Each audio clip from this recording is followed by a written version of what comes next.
Today's session is basically like a therapy session to help people in their relationship with the Qur'an. You just became Muslim today. You have a terminal disease and it's likely you're going to die within a week. Should you spend that reading the Arabic Qur'an or read the translation of the Qur'an? Isn't it the first thing you should learn is the meaning of the Qur'an? For every Muslim who doesn't have a habit of reading the Qur'an, we divided up the reading of the Qur'an to be spread through a year. If you feel that other people are not doing a good enough job, then you need to step up. How do you bring people towards the true meaning? You destroy social media.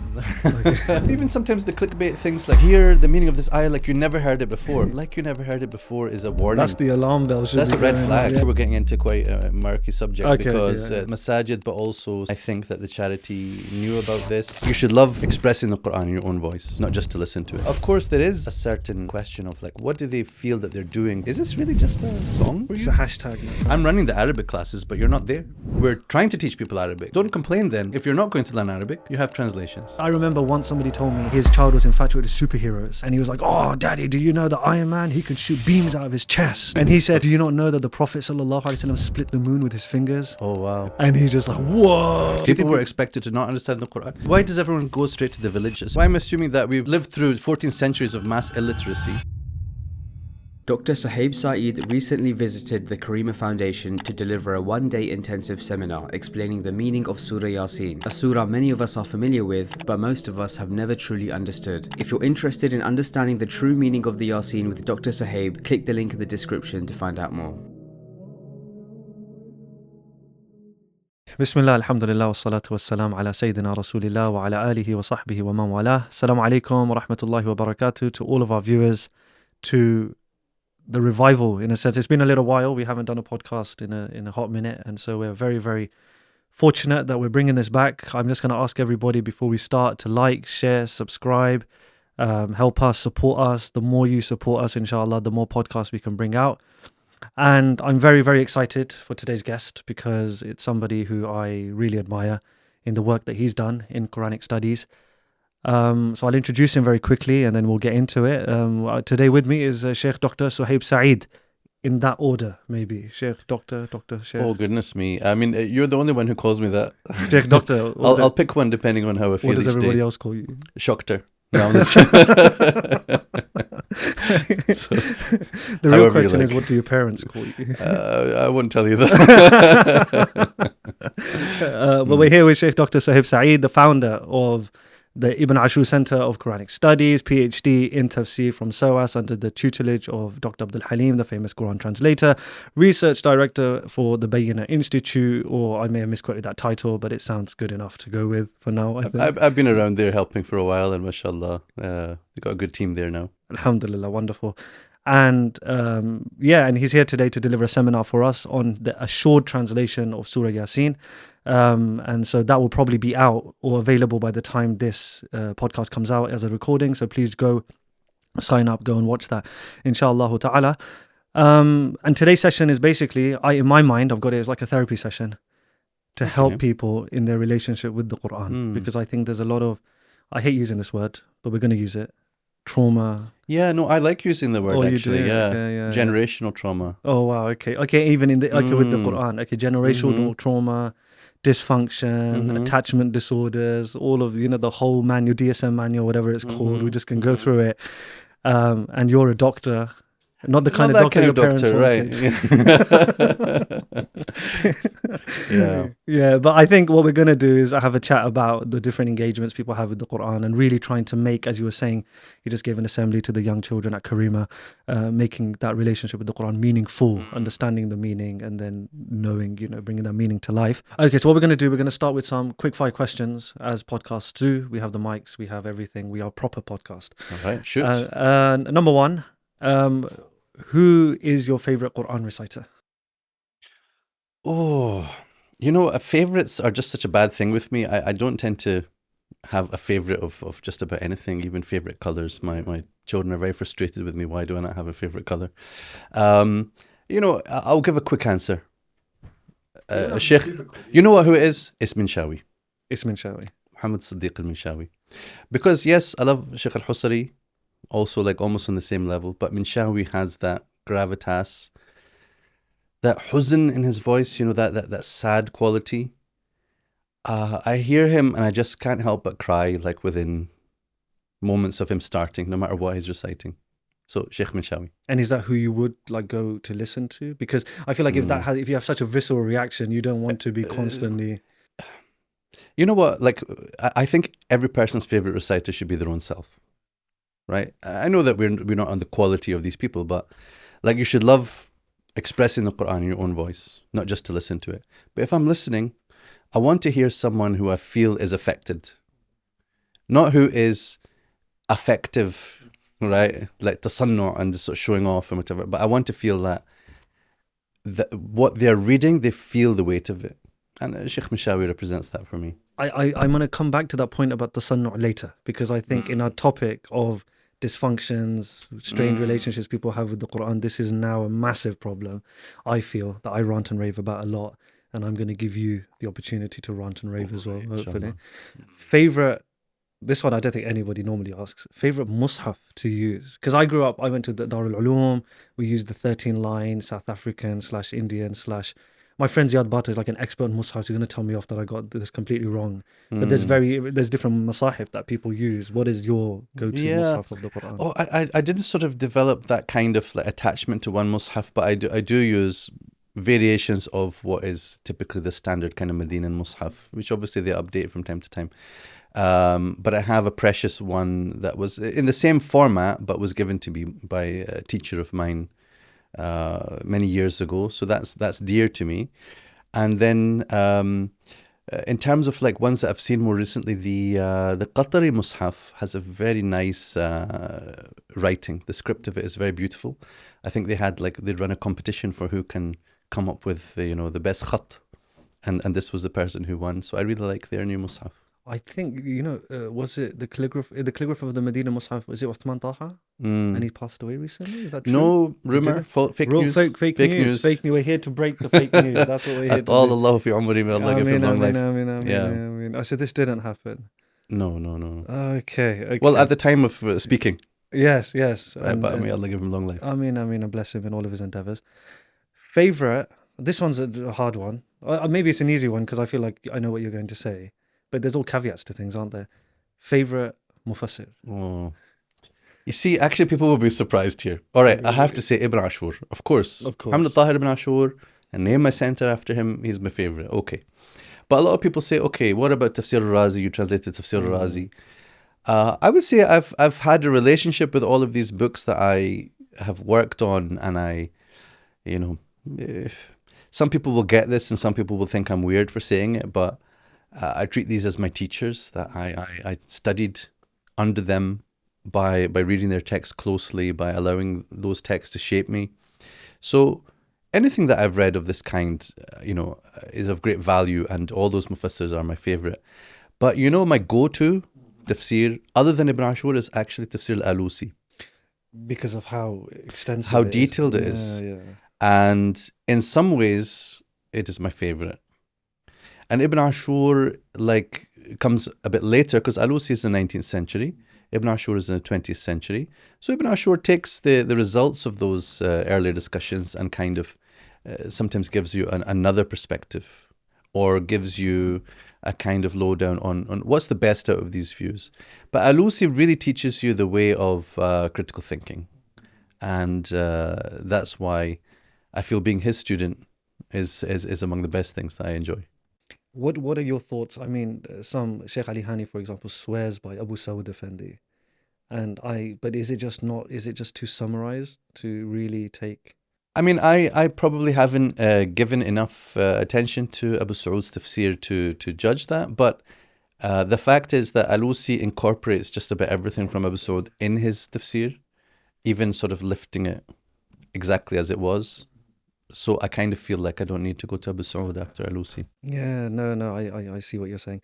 Okay, now the next question, which I know I've seen you've done like hour-long basic answers to this one, but I'm going to have to caveat things again.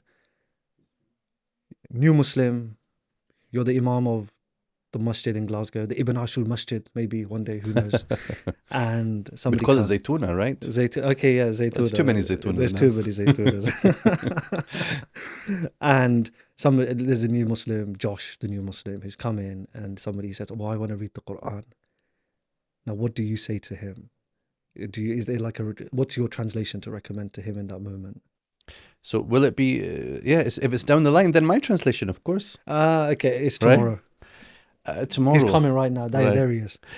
So, when it comes to the best translation, as people often ask it like that, it's a bit of a relative question. Best for what purpose? So you're saying here, a new Muslim has just started.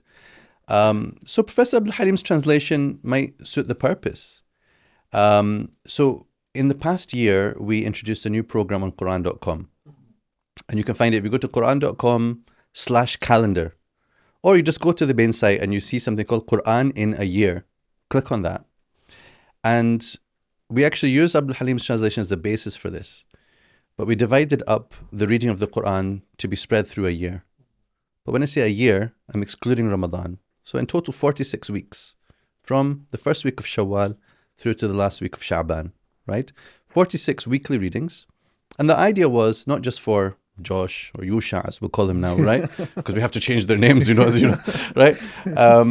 But also for every Muslim who doesn't have a habit of reading the Qur'an, who doesn't have a schedule to read outside of Ramadan, because we don't have a sort of cultural shared experience of this. Right? An individual might decide, I want to read the Qur'an, so I'm going to set aside a bit of time each day or each week. But we don't have a sort of agreed method of doing it. So we want to solve this problem. Not to say it has to be done this way, but let's lots of us do this together. We read through the Qur'an in a year. It's not so much the translation that is important. It's what you do with it sometimes. That is more important. But the translation itself is important in that I think that the first time you're doing it, you should not have too much detail. So Abdul Halim's translation doesn't have much detail. That's a suitable starting point for doing your first quick read through the Qur'an. So the first time that you're going through this in a year, you have got now pretty much just the translation, a little bit of context and orientation and some clarifications here and there. And we adapted his translation to make it even more suited to this purpose, right? So if you follow this program, Qur'an in a Year, there's also a podcast that we did called the Divine Book Club. And there we were kind of embodying the practice of reading together. Of course, you can do it individually, but here we're saying read out loud. And then, I was there to kind of comment on what needs the comment and to help get a sense of, the message of the ayat that we're reading, right? But not trying to dive into every ayah and all its complexity and to put a lot of pressure on yourself. I must reflect on this, but just read through, and reflection in the first place is going to be allowing yourself to grasp the message of the Qur'an, right? This is reflection at this stage, right? You don't have to take all this burden of, what we call the 5 lenses of reflection and all this, right?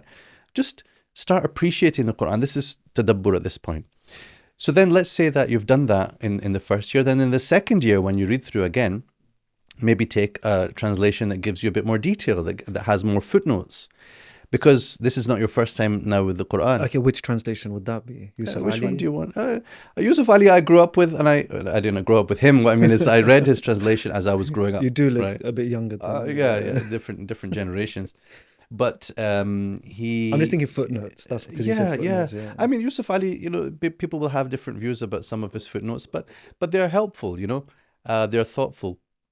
So, in time, if it's not tomorrow, in a few years, inshallah, the assured translation, those notes will be among the best. But, I don't like to try to limit people to something. I say, whatever you find appealing and you find it accessible, you even have access to having a physical copy. Yes, we want to use the digital things, Qur'an.com, big plug here.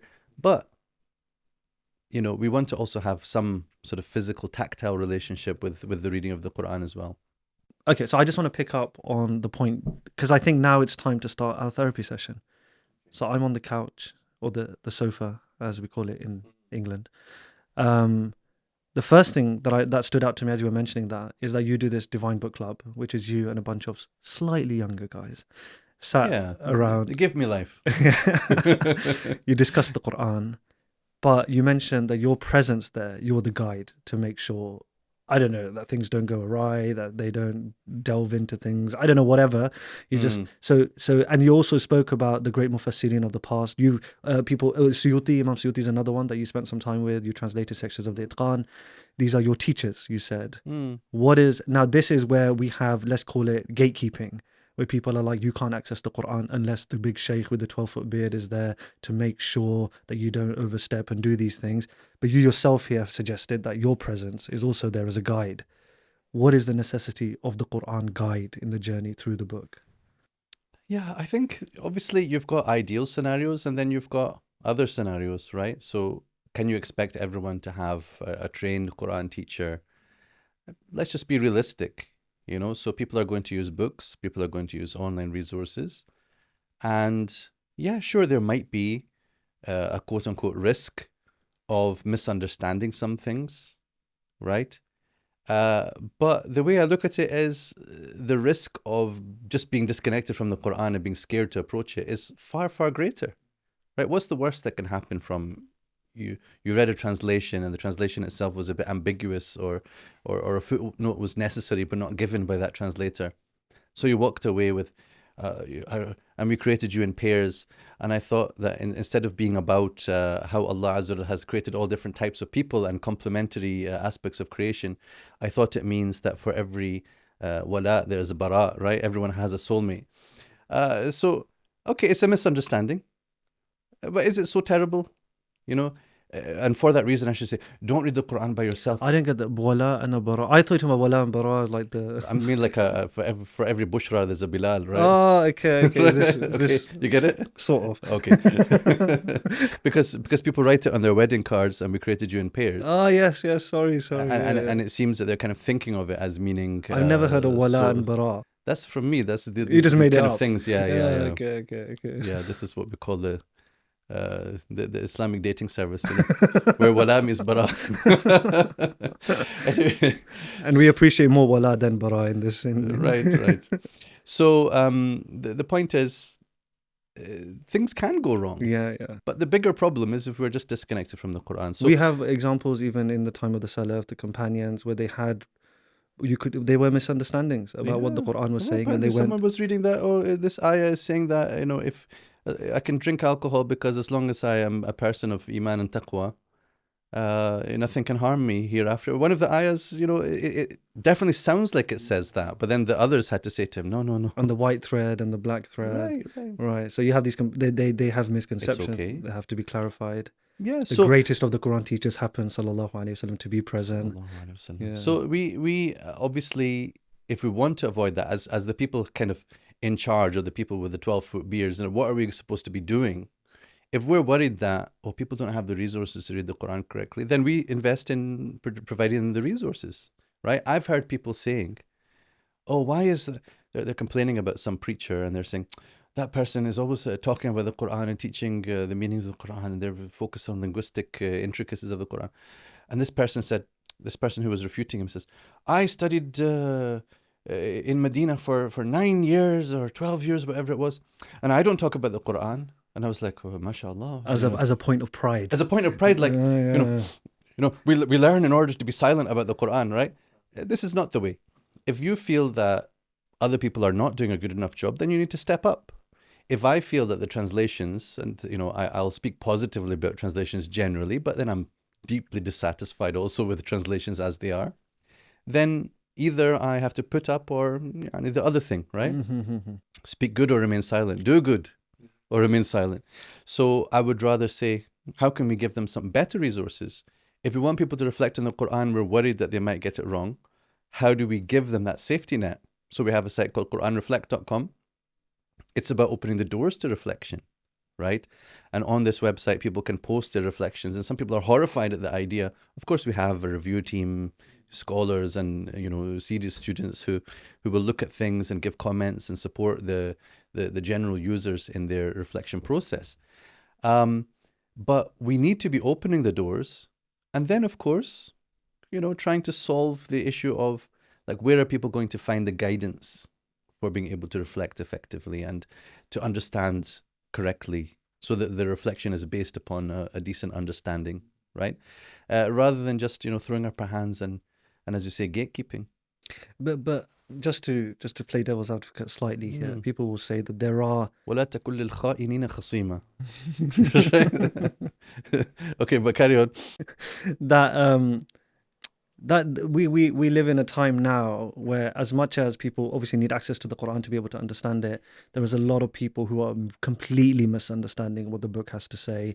They're trying to disconnect it from the Sunnah. They're trying to disconnect it from a lot of the different, these guidance barriers that make sure that things go in the right direction. Those have, in a lot of senses, been removed. The democratization of knowledge. You go on the internet. There's Bob, who decides to give his own tafsir of the Quran and interpretations. People now, even, we love the convert community, we appreciate them, we have to care for them, but sometimes there are new Muslims who they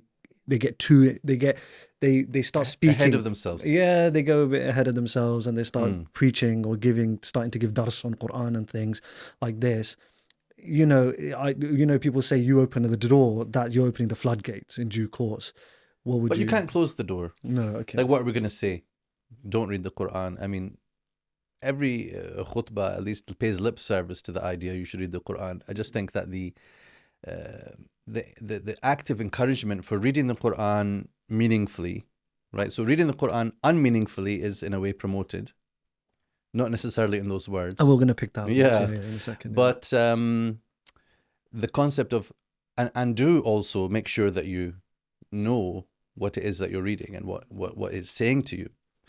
That is sometimes promoted, but often overlooked or kind of overshadowed.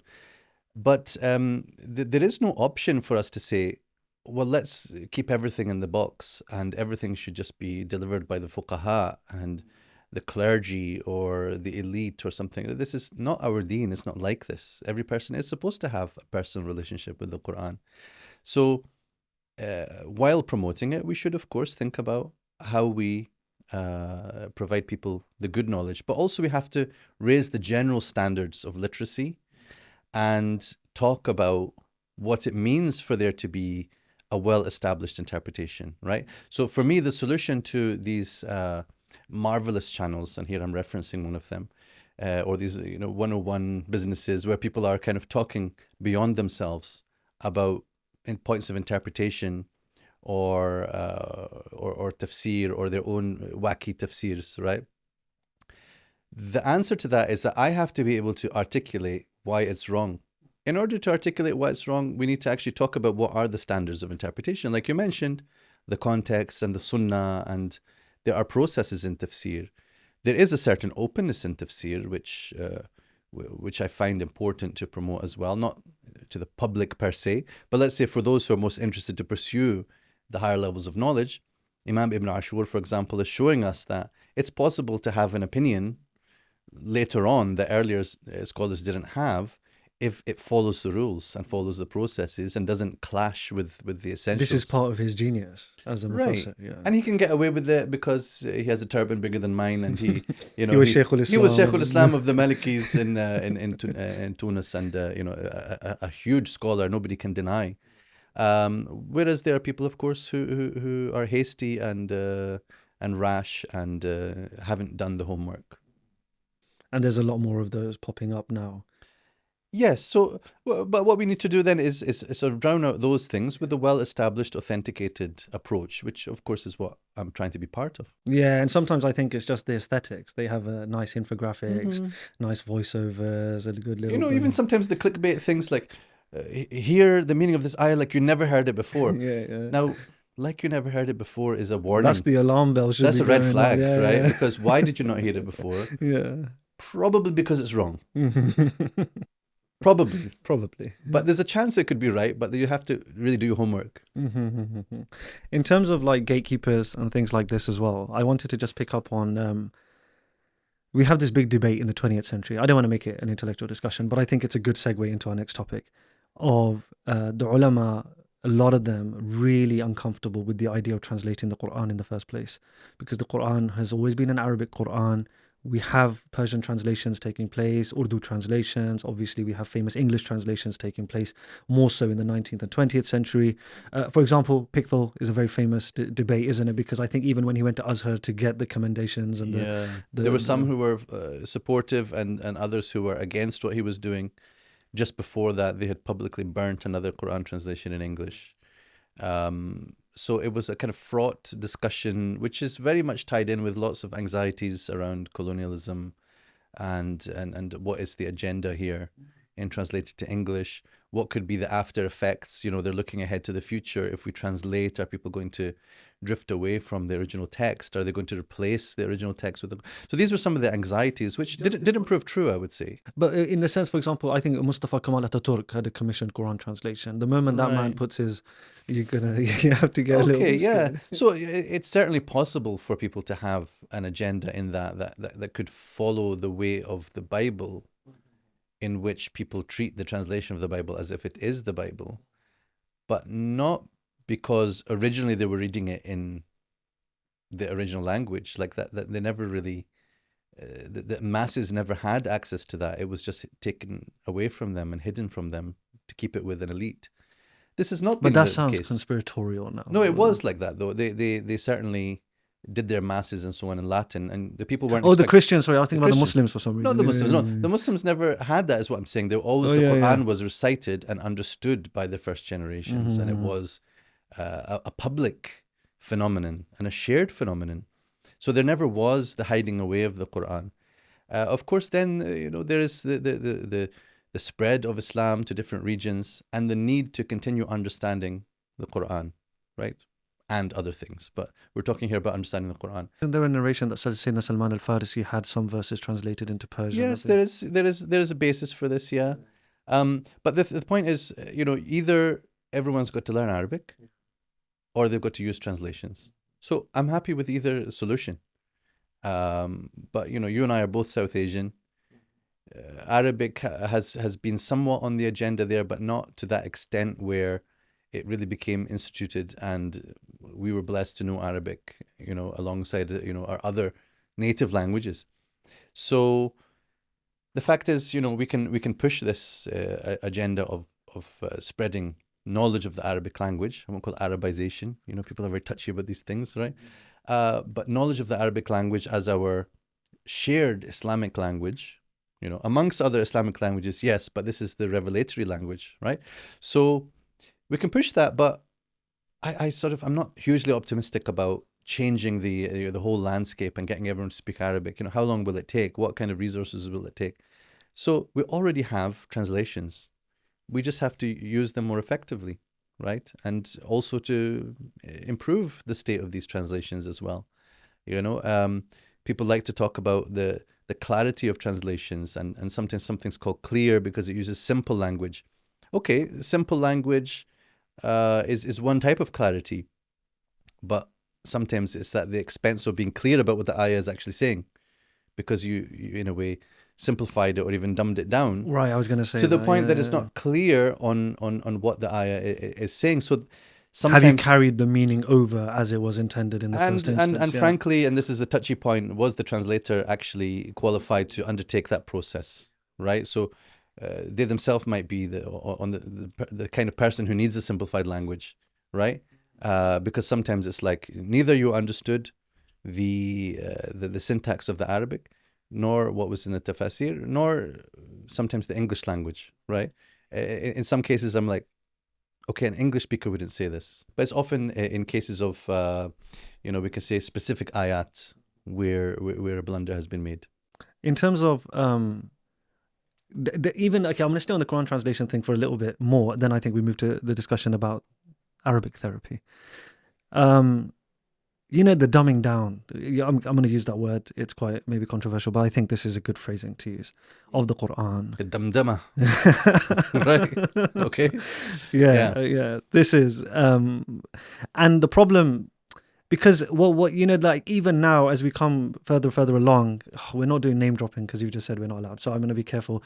But now we have people the Quran, there's recent translations that have come out that are just like focused on particular surahs of the Quran, or that are focused on making the chronological order, or they've got diagrams and stuff in them, or I don't know, well, like how far do you go where you dumb it down, now it becomes like a picture Quran or something like this. Is this like a very slippery slope where you're just literally in an attempt to bring people closer to the Quran, you're actually pushing them further and further away from the Quran as it is and as it has been for about 1400 years? I mean, I'm generally happy to see different ways that the Quran can be presented, or different aspects of the study of the Quran. You know, if we're going to use some type of pictorial representations, we'd have to be cautious about what kind of thing can we actually do here. But I think that there are lots of fundamental things that haven't really been done, and I'm trying to introduce some of those into our work on the Ashur translation based on Tafsir of Ibn Ashur, including the best things that I've seen in other translations, because you're obviously building on a whole history and approach. So we need more and more things, and we indeed need the simplified things. I think we haven't yet seen a very effective solution to how to introduce the Quran meaningfully to children. Now, of course, the practice of teaching them the short surahs and memorizing them and so on, this is well established. But what does a children's Quran look like? If we can use this term, some people might not. There's a clip like of Sheikh Hisham Abu Yusuf, a common friend of ours, that's gone viral recently, I think, where he talks about the Quranic bedtime stories. Okay. Yeah, so he has this clip that I'm going to plagiarize now, and maybe if I put the emotion in, I can go as viral as him. I don't know. No, he's got an overflowing heart, mashallah. Oh, yeah, mashallah. He's a very, very noble and pious person, mashallah. But he spoke about how you do like sababun nuzul. You like you go to your, the child, and instead of the evil Humpty Dumpty and all of these other horrific stories, you come with, like, you say, do you know, once the companions were sat around the Prophet ﷺ, they were asking, what does our Lord look like? Where did he come from? All of these questions. And then the verses came down, say he is unique, the you one. Prepare them to hear the ayah. Yeah, you tell the story, and then you give them the verses, and maybe you give the language of the, you say the unique, or you talk about the elephant and the great level of destruction Allah meted upon these people who were coming to destroy the Kaaba, and the child just like I remember once somebody told me their child was one of the Mashayikh, Sheikh Salman Yunus actually was telling me that his child was infatuated with superheroes. And he was like, oh, Daddy, do you know that Iron Man, he can shoot beams out of his chest?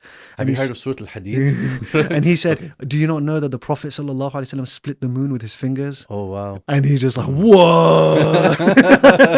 He's completely blown away by this. Yeah. So I don't know if that's like a lens then, because kids, they love Marvel, they love Comic-Con, they love dressing up, they love all of this stuff.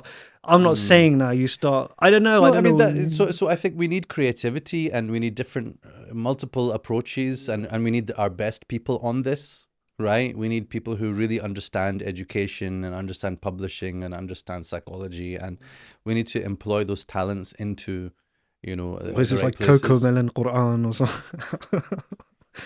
For sure. And how you can introduce Arabic, through these methods as well. So.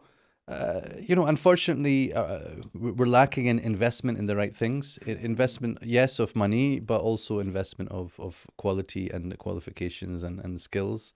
But inshallah, we try to keep moving in the right direction. Is this the point where we plug all the fundraisers? If you like. We'll probably put them in the description anyways. But Sheikh is doing some amazing work on Ibn Ashur and things, and I think that you have a Patreon and you have a center now that you're building or funding or something. Yeah. Inshallah. So we're trying to do things also not on an individual level, but in cooperation with some of the best people out there.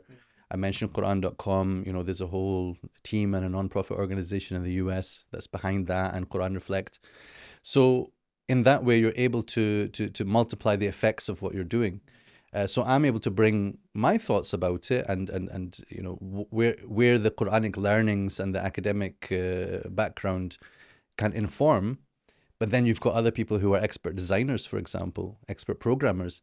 I can tell them I'm visualizing this situation, and then they can say, but I'm thinking I can't imagine how that might look. And they're like, oh, like this? And I'm like, yeah, that's it, right? That's the solution. So also when it comes There's a brother who does for Nu'man Ali Khan's, Ustad Nu'man Ali Khan's tafsir sessions. He does like infographic videos and stuff. Right. I don't know what the channel's called. I think it's Quran something, obviously. But it's actually epic. Yeah, the old school ones were coming out of Indonesia, I think. Oh, okay, yeah, but it's really nice. Yeah, it really brings it to life. It's got the voiceover of the Sheikh explaining the verses. So we need to keep thinking like this, you know, and keep up to date. Mm-hmm. You know. Okay, now I know that you have a rant and rave to have about the fixation on, can we call it liturgical use? So that nobody really knows what we're talking about unless they go and look it up of Arabic in the Qur'an. But I want to start with the sunnah because this is my rant and rave. So like fakeness, but in the recitation. Okay, now artifice is the word, I think. Yeah, now you've really set it up now. The sunnah, and you don't know what it means, and it's fine. You probably think it's a good thing, brother, whoever you are. But the idea that there's people now, there's this whole either industry of Quran recitation, the commodification of the Quran. I'm going to recite, I've got the mic, I've got the echo, I've got the look, and I'm going to put it all on. I don't really know what I'm saying. You have no clue what I'm saying. I'm doing a few intonations and you're getting really wowed by these millions of views on YouTube. Yeah. This is I've got everybody knows my gripe. You know, the tripod guy who comes up, you've invited him to recite the Quran, but he comes with his best friend, the tripod, because he has to showcase to the world this, what should be, in some senses, an intimate act of worship. He hasn't got, we spoke about Minshawi Husari, these were Mashayikh of Azhar, these were people who grew up under the tutelage of great ulama, maybe Mustafa Ismail, I'm not well versed in that tradition, but these are people who are spiritually very engaged with the Quran. And now you have this trend of people, the Quran now becomes like, it's like music videos that they're recording. Right. I saw one, he's like, available now on Spotify or something, whatever. Right. Now, there's a subset of this trend where there's a few different ayat which people have like maybe copied from a certain qari. Yeah, I know where you're going with this. One of them comes from Sheikh Husri via, I think,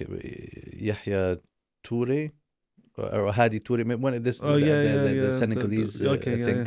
And so قال إني عبد الله آتاني الكتاب وجعلني نبيا, and several ayat like that, but it starts from here and it has to be this particular tune, and then you can find hundreds of people on, well, I'm not on TikTok actually, but on Instagram or whatever, reciting exactly the same way.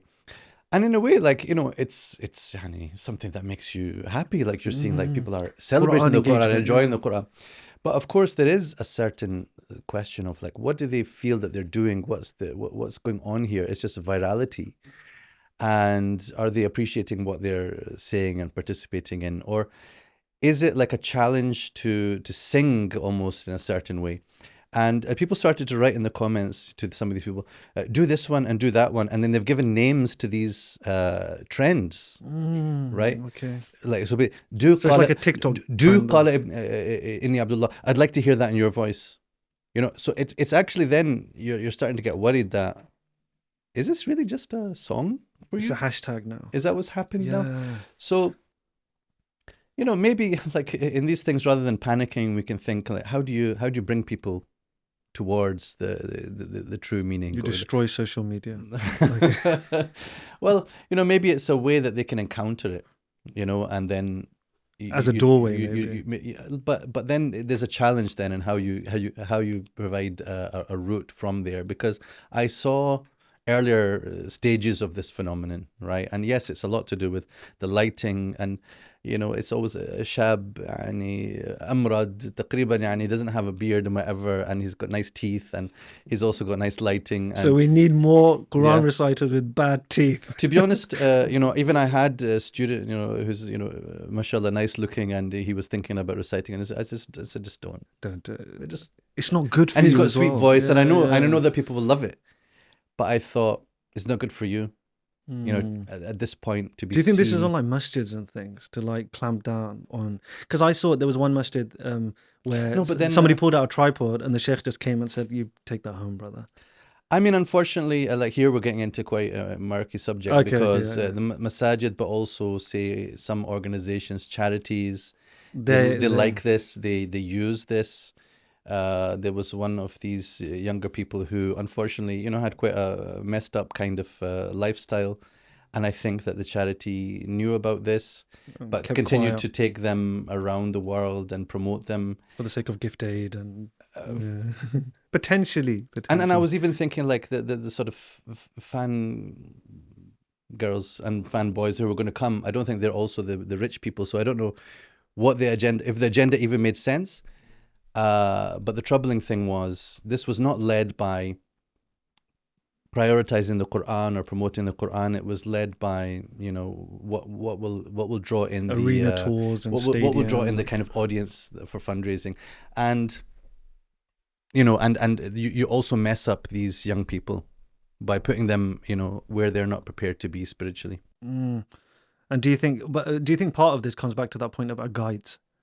Because many of them are completely detached from any source of spiritual guidance. Somebody can correct even them. some of these people like are traveling around with du'at or mashayikh or whatever as speakers and so on. And at some point, someone should be sitting them down and saying, you know, sort yourself out, mate. Is there like a Scottish way of saying that? Probably. Okay, so we're back on the therapy couch. We'll move on. New topic. The sunnah is sort of done. We've actually sort of walked away from that topic with no real. We don't know the solution, but we're trying to posit some ideas and thoughts. It's a big.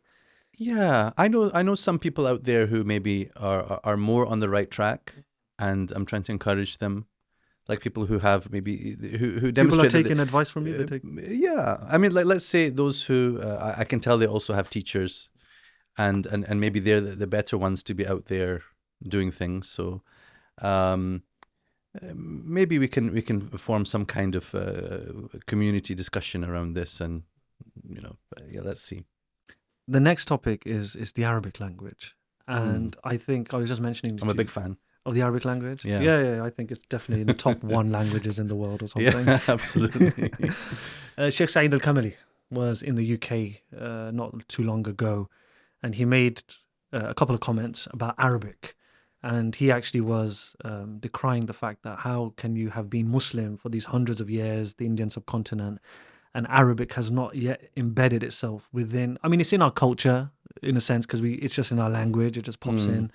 But you don't have real access with the Qur'an in Arabic, the language, in a way that, well, I don't know if his people historically actually had the link in the way that he thinks, because Quranic Arabic is a very high Arabic. It was always like the highest, most eloquent form of Arabic. Arabic itself shifted underneath that level over time, but that level was maintained.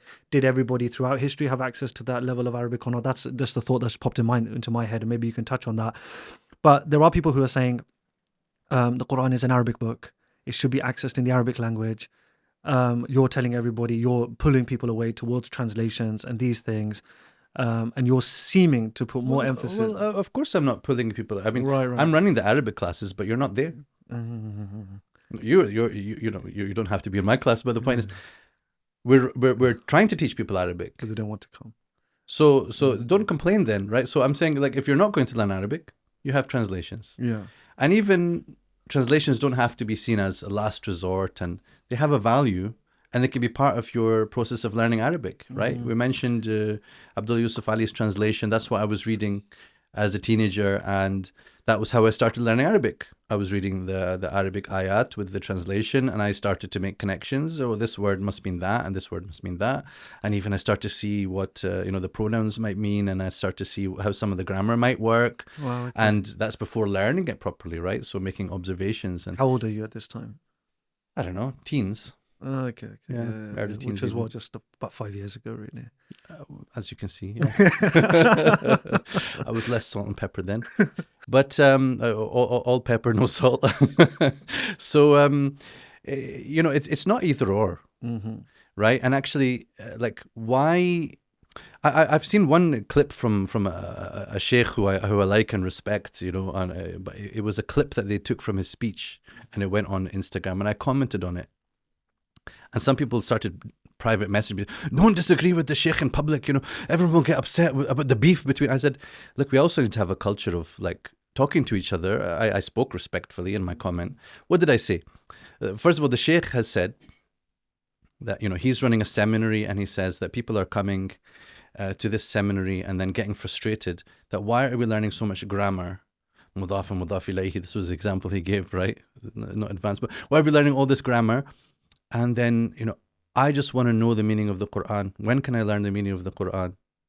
So he said, this is where I know whether, this is going to be a successful student or not, whether they can, slog it out to get through all this mudaf and mudaf ilayhi before they can get to the Qur'an. So I responded, Sheikh, if a person is coming to your seminary, not your basic class of, a general community class, but this is like to become a scholar, and before that time they have not read the Qur'an with meaning and encountered the meaning of the Qur'an, they're complaining and asking, when can I get to the Qur'an? This tells you that there's a crisis. And it's not your fault that they didn't do that before.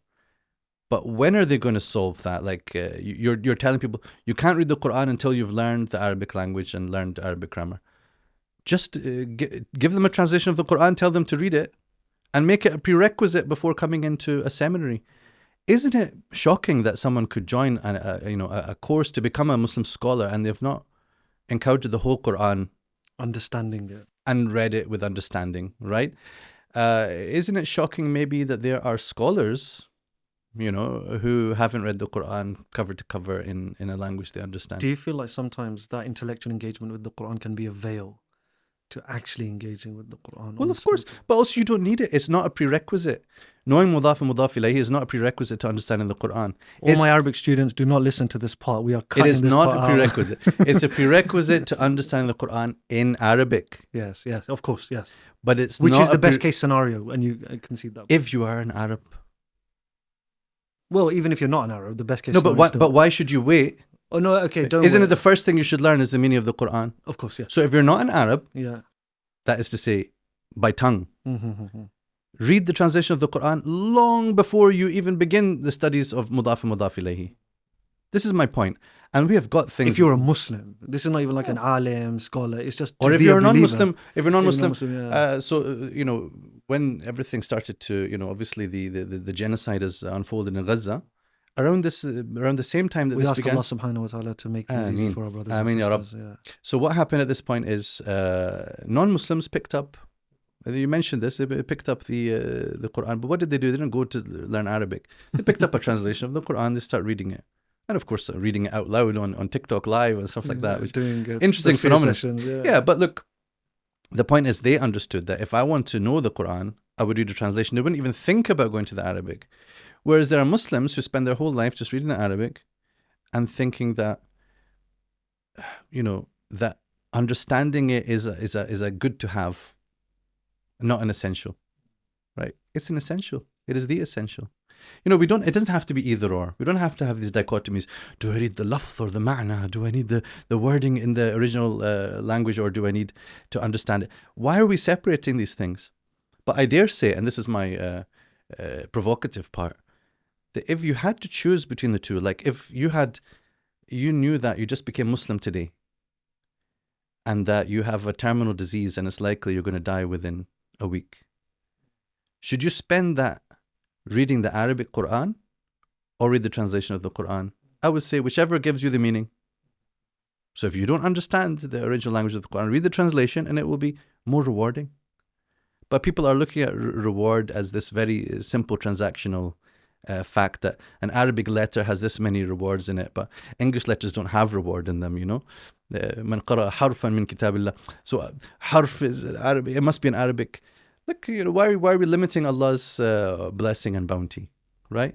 Neither am I trying to take away the barakah that comes from reading the Arabic Quran, but nor do I buy into the separation and dichotomy between the two things. Why do you think, though, like this is what you're saying now is a slightly unprecedented new thing? If you just follow me for a second, in that Islamic history, we've had the Muslims rule Turkic lands, African lands, Indic lands, whatever. All of these places were ruled. And there were Muslim ulama, they're great ulama of our tradition. And they felt very comfortable with the idea that we're going to use Arabic in our liturgy. We're going to do Jummah khutbahs in Arabic. This is in Arabic, that's in Arabic. And you people are not expected to necessarily understand the Quran. That they didn't. Do you think that people were expected to not understand the Quran? Do you think like villages in India, like in like the 14th century? Why does everyone go straight to the village as soon as we talk about this? Okay, the cities, Delhi. I don't know. But do I think people understood the Quran? Yes. But they didn't. So how did they understand the Quran? Ask them. But why am I assuming? Why am I assuming that we've lived through 14 centuries of mass illiteracy? But the Ottoman, for example, I know for a fact, like the Ottoman Empire had very high levels of mass illiteracy. It was So do we want to be illiterate? Is it so? Okay, yeah. Anything I'm talking about, I'm not worried about the village. I'm not worried about the old women in the village who can't read. You're saying now that we have literacy. People who are arguing with us on Twitter about these subjects, right? They have the literacy to argue. Yeah. Use the brain that God gave you to understand His revelation. Is it so hard? You know, you can read pointless arguments and debates, and you can go back and forward about the sifat of Allah, or is this count as shirk or not? What is the definition of ibadah, and what is the istiqlal, and this? People are getting into these things with no end point and no benefit, and they're neglecting to read the Qur'an with understanding. And like I say, the best thing is to learn Arabic. But don't make that also the prerequisite to understanding the Qur'an. You have a faster route. This is actually a blessing, in a way, of even being a non-Arab, right? Ironic. But the blessing is that you can have access to an additional mode on top of the understanding through language. There are Arabs who know Arabic and misunderstand the Qur'an, and I've got lots of funny examples. Maybe they have a complacency with the Qur'an that the non-Arabs They just assume that they understood it. Yeah. Right? They just assume that, well, it is my language, so I get it. But then if you ask them, and do this, it's a good pastime. You're reading certain ayat together, and you say, like I had a friend, we were reading the end of Surah Qaf. فَذَكِّرْ بِالْقُرْآنِ مَنْ يَخَافُ وَعِيدٍ. So I don't know, something popped in my head, and I just said to him, what do you think that means? He said, so remind with this Qur'an, whoever fears, wa'id, and do it again. Oh wow, okay, yeah, Right, yeah. okay. From Ada Ya'udu, but he's completely Right, because in Egyptian kind of dialect, Eid tani, Eid, so like do it again. I was like, no. But the thing is, like, how long would he have gone through his life thinking that that's what it means? Right. And maybe one day he'll be giving a khatara in the halaqah, and he'll say, we should never just suffice with doing something once, as Allah says. So, and then he's exposed, brother, blah blah. My point is, Arabic is of course the means to understand the Qur'an correctly, but it's not as simple as that. And actually, because I've read that surah in translation, I would never have misunderstood it because I read a decent translation, which told me that it means, by the way, in case someone doesn't know, whoever fears my warning, wa'idi, right, my warning. So I understood it better than the Arab understands it. Sometimes when I teach Arabic and we're doing some tarkib of Qur'an, I'Arab or something, I will say to the students when they're getting it wrong, use the translation as a guide, right, to fix the grammar. And as a translator, I'm trying to do that khidmah, right, to provide that service to the reader. People said to me, like, why translate Tafsir al-Razi, for example? Anyone who's at the level to read Tafsir al-Razi should read it in Arabic anyway. I'm like, okay, go ahead, be my guest, right? And you'll find the struggle of reading al-Razi, especially the first volume, in Arabic. But go ahead, but I'll tell you, it was really hard work. But the result of that hard work is I put it in English, and I solved many, many problems for the reader, which they will not get in the Arabic. When you go to other surahs now, you have a framework on how to read Razi, given by Sheikh Sohaib Saeed's translation. Well, yeah, inshallah, we'll also publish some of those things, Surah Yusuf. Because I remember Sheikh Ali was mentioning, for example, you're going Abu Saud Effendi, and he because he loves it so much, he was like, oh, but there's people, they say, oh, it doesn't have so much benefit, it's quite short. And he said, well, you haven't understood how to read the tafsir properly. That's the problem. So even when you know Arabic and you know the great mufassirun and you think you've got the gateway, you're messing up there as well. So you have to teach a person how to even read a book of tafsir. Absolutely, I fully agree. But not for everyone, right? This is for the serious, talib al-ilm who wants to, especially be strong in this field. That's what we would like to be able to provide through Ibn Ashur's center is the skill in reading tafsir. Of course, Ibn Ashur's tafsir is for us the kind of the pinnacle of that. But in order to appreciate his tafsir, you need to actually appreciate earlier tafsir. There are some people who, I saw a comment on Twitter, someone was praising Ibn Ashur's tafsir and said, it makes you in no need of the other tafsir. يغنيك عن التفاسير. And I replied that, no, لا يغنيك. Rather, It is a guide to the tafsir, and the tafsir are a guide to it. You know? No. And I think, I mean, we're pressed for a little bit of time now, so I think we're going to bring this to a close in a second.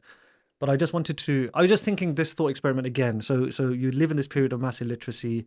There maybe is not you don't have the ability to get people to connect to the Qur'an in the language as much. Now you're saying that there's been a shift, that there's transmutation. We live in a different period. People all know how to read and write. They know how to do quadratic equations, and they know how to do all of this stuff because they've gone through. For me, I mean, the historical question is not that interesting. I mean, there were lots of things that people used to do or not do that were not ideal. So I'm not a historian, and I can't really comment on what people did. Apart from a historian of the Qur'an and Tafsir. Like we're needed. I know what I need, but the point is, the Qur'an is clearly has a very strong imperative of what it's for, and then I can see the necessary steps, as they say, مَا لَا يَتِمُ الْوَاجِبُ إِلَّا بِهِ فَهُوَ وَاجِبٌ. Right? So the Qur'an is telling you to obey, it's telling you to follow, it's telling you to reflect, but the reflect even is in order to read. Well, yeah. So everything. These are steps that lead on to each other, right? But the highest purpose is, of course, to live the Qur'an. So then, what are the necessary steps in order to live the Qur'an, right? If you can get there through the route of your knowledge of Arabic, then fine, you've done that, right? But if you are unable to attain that, then there are other routes, right? And that becomes wajib, right? Because the wajib of obeying the Qur'an cannot be done except through understanding the Qur'an. Understanding the Qur'an is not a nice to have. And this is the kind of dangerous discourse that kind of has come around, where reading the Qur'an is the goal in itself, right? But when the Prophet ﷺ has been encouraging us to read the Qur'an and talking about the reward of reading the Qur'an, clearly, and I hope this is uncontroversial, and yet it's controversial for some reason, the purpose of reading is to then have the things that follow from reading. And if those things are not following from your reading, then your reading is wrong. Then your reading doesn't count as reading, right? So if your reading involves just the pronunciation of the sounds of the Qur'an, and there is no cognitive effect, and there is no grasp of the message, and there's no possibility of reflecting on it, there's no possibility of enacting and obeying, then something is broken. And they need to fix it. Like the people who are pushing that this is how we do things, they need to fix that. Meanwhile, those of us who have podcasts, we will just talk about it and talk about other ways of doing things. If we can fix that system as it is, great, But I think that they have to rethink, the role of translation, bringing it in as a practice that is implemented from a young age, reading the translation of the Qur'an, but also having a sort of guidance of how to read the translation, right? We just haven't built that into our culture, where you're encouraged to read, and as we do with the Qur'an in a Year program on Qur'an.com, you're encouraged to read through the course of a year. But we're trying to show that, we can teach our young people to read. We can have them read with us, read to us. We can find out what their questions are. We can address them as they come. And we teach them literacy through translation. Quranic literacy. Of course, literacy through Arabic. But one thing does not depend upon the other. We are more or less out of time. I have one last question. I had a few other topics. We're not going to get into them, but you're going to come back, whether you haven't agreed to this yet. Inshallah. You're the only people who ever invited me back. Really? Here in High Wycombe. This is your third time. Everywhere I go once. No. And then they say never again. No, I have to. I personally, we don't engage as much. We talk privately here and there, but just I keep an eye on your work. I think it's absolutely amazing what you're doing. And I think more Muslims really need to take notice of what you're doing, take advantage of you before you blow up and become Instagram famous with 5 million subscribers and stuff. I just want to finish on a point. We've spoken a lot about the Qur'an. We have a lot of difficult things happening in the world right now. A lot of people have difficulty in their lives. There are a lot of suffering going on in Muslim lands across the world. We're just seeing right now, Iran is being bombed by the Zionist entity, Gaza, all of these things. And I think part of the revival of Islam has to be what you're talking about, centering the Qur'an once back as the center point of everything in our lives. Allahumma ja'al al-Qur'an al-azima rabi'a qulubina. The Prophet ﷺ used to always ask for the Qur'an to be made the spring of his heart. Mm-hmm. And I always quote this line. I'm going to misquote this. Iqbal has a line in the Jawab-e-Shikwa that वो मुअज़्ज़ज़ हुए उस ज़माने में मुसलमान होकर अब हम खार हुए तारिक Qur'an होकर. That the believers in that early period were given great heights of achievement, success, political, spiritual, all forms of success because they were believers. But now our abandonment of the Qur'an has left us in a place where we are disgraced. And he didn't see it as it was therefore this people's fault. He felt that it was our detachment from the Qur'an. And I think a lot of the time people, what you've spoken about, it becomes liturgy, it becomes just a source of invocation, it becomes, there's a famous political party, Al-Qur'anu Dusturuna, it becomes a constitution, it becomes everything apart from what it was always intended to be. So what I want you, as this finishing flurry of today's session, this podcast that we're doing together, how important is the Qur'an for the fate of Muslims in the future and for things that are to come? Yeah. So I don't suggest that there's just one solution, or if we call anything the one solution, then we mean that in conversation and connection with all the other things that we need to do. For me, while talking about returning to the Qur'an, like I don't like to say we just abandon the Qur'an, but we need to reorient. Sometimes we need to remind ourselves of the purpose and get the most that we can. Right, so even this process that I'm undertaking just now of translating the Qur'an and using Ibn Ashur's Tafsir as the guide of that is first of all for myself, and and I'm not saying this out. Have you seen a lot of barakah in your life? Barakah in my life, for sure, right? But I'm even talking about the process of understanding, right? It's like, wow, now I realize I didn't actually understand this ayah properly, right? And he's just shown me and opened up the door that now I'm like, okay, and now I can share this with others. So I feel that there's so much that remains to be appreciated about the Qur'an, and I see it as part of our intellectual solution. An intellectual solution is just part of our collective need for mass revival and solution to the crisis that we find the ummah in, right? Is one plank of it is to think better. It is to speak better. It is to have better priorities and focus, right?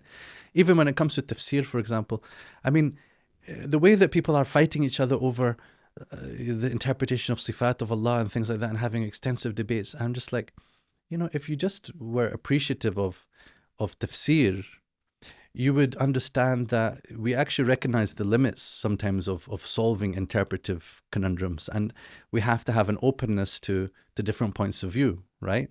So I think through this field and through this focus on reading the Qur'an well, having literacy, having a reflective approach, we can actually learn how to think, how to feel, how to talk to one another, how to build, how to recognize the priority, that we build these paradigms into our understanding of nations and what was the causes of their success, what were the causes of failure, and we can reorient ourselves to face the challenges that we're facing today. So that's how I see that, inshallah, we're playing our part, along with all who are doing different good things, and we hope to be counted among them. No, inshallah. And I think the Qur'an as the rope that unites us as a community and unites us to Allah subhanahu wa ta'ala, and the spiritual power and everything it contains. I think these are the work you're doing, very commendable.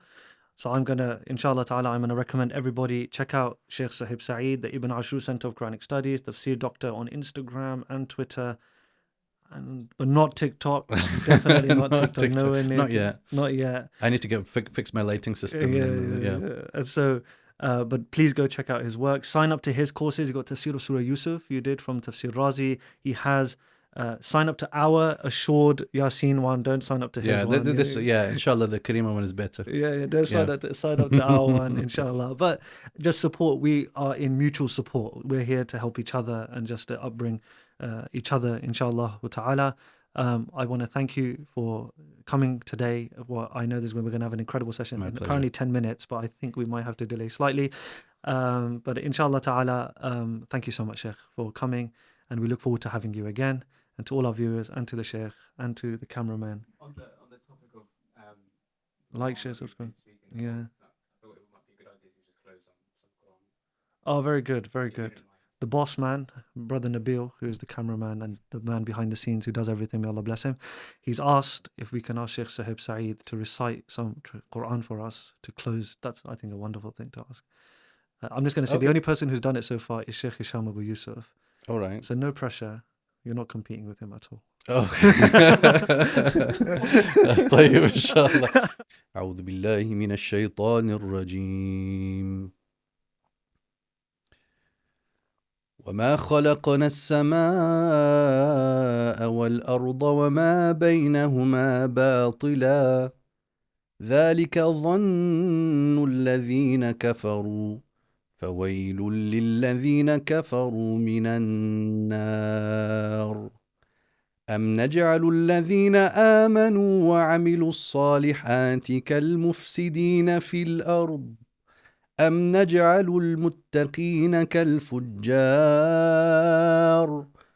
كتاب أنزلناه إليك مبارك ليدبروا آياته وليتذكر أولو الألباب. You want صدق الله العظيم? صدق Okay, الله. good.